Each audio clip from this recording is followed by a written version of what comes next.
दोस्तों, फैक्ट्री वाले कुकुन्स को सुखाते क्यों हैं? क्या आप जानते हैं इसके बारे में? अगर नहीं जानते हैं तो हम आपको बता देते हैं। जो लोग फैक्ट्री वाले हैं वो तो जानते हैं, लेकिन जो फैक्ट्री वाले नहीं हैं या फिर फैक्ट्री बनाना चाहते हैं तो उनके लिए ये ज़रूरी है कि वो ये सब चीज़ जान लें। जो आपका कुकुन्स मार्केट से लेके आते हैं तो उसको सुखाना पड़ता है। सुखाने के लिए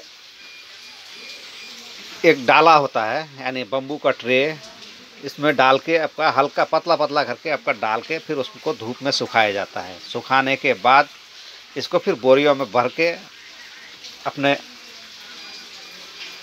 स्टोर में रख लेते हैं। लेकिन ये करते कैसे हैं, कि क्यों करते हैं?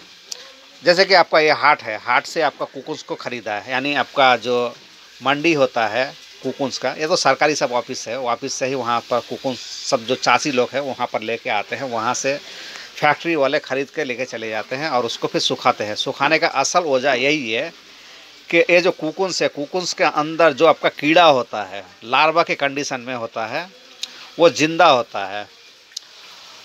और अगर उसको अच्छा से नहीं सुखाया, यानी 3-4 दिन के अंदर सुखा के उस कीड़े को अगर नहीं मारा तो वो कीड़ा फिर आपका, यानी वो लार्वा तितली बन के आपका कुकुन से बाहर निकल जाएंगे। अगर कुकुन से बाहर निकल जाते हैं तो उस कुकुन्स का कोई भी कीमत नहीं है, बिल्कुल आपका रिजेक्ट में आपका पड़ जाता है।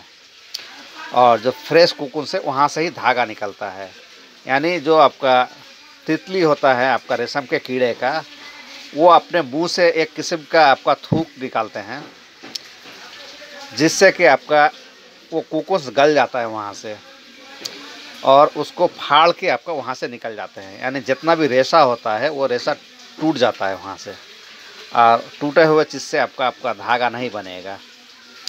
तो इसीलिए आप लोग को ये जान लेना चाहिए कि कुकुन्स को क्यों सुखाया जाता है। कुकुन्स को सुखाने का असल वजह यही है। अगर वो वजह ना रहते तो कुकुन्स को सुखाने का कोई ज़रूरत ही नहीं था। फैक्ट्री में ला के आपका धागा निकालो, और धागा निकालने के बाद उसको बेच दो। इससे आपका धागा भी थोड़ा ज़्यादा निकलेगा। अगर धूप में आप देते हैं तो धागा कम होगा, और अगर धूप में नहीं देते हैं तो धागा ज़्यादा मिलेगा।